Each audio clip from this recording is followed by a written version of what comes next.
ಒಂದು ಸಂದೇಶ ಹೇಳೋದಕ್ಕೆ ಬಂದಿದ್ದೀನಿ. ಏನಂದರೆ ವಿಚಾರ, ತಂದೆ ತಾನ ಯಾರು ನೋಡ್ಕೊತಿಳೋ ಅವ್ರಿಗೆ ಮಾತ್ರ ಇದು.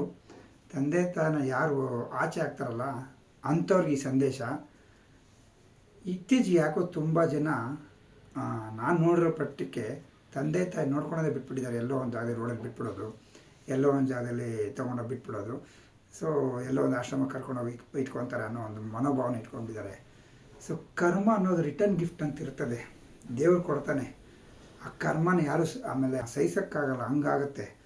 ಸೊ ಎಚ್ಚೆತ್ಕೊಳ್ಳಿ, ಯಾರನ್ನು ತಂದೆ ತಾಯಿನ ಪ್ರೀತಿ ವಿಶ್ವಾಸ ನೋಡ್ಕೊಳ್ಳಿ. ಯಾವತ್ತೇ ಆಗಲಿ ಅವ್ರನ್ನ ನೋವಿಸ್ಬೇಡಿ, ಆಚೆ ಹಾಕಬೇಡಿ. ನಿಮಗೆ ರಿಟರ್ನ್ ಗಿಫ್ಟಾಗಿ ತುಂಬ ದೊಡ್ಡದ ಮಟ್ಟಕ್ಕೆ ದೇವರು ಹೊಡ್ತಾ ಕೊಡ್ತಾನೆ. ಸೊ ಅದನ್ನು ನಿಮ್ಮ ಫ್ಯಾಮಿಲಿ ಸಹಿಸೋಕ್ಕಾಗಲ್ಲ. ನಿಮಗೂ ಮಕ್ಕಳು ಇರ್ತಾರೆ, ಹೆಂಡತಿ ಇರ್ತಾರೆ. ಎಲ್ಲ ಜೊತೆ ಸುಖವಾಗಿರಬೇಕು ಅಂದರೆ ದೊಡ್ಡವ್ರನ್ನ ಚೆನ್ನಾಗಿ ನೋಡ್ಕೊಬೇಕು.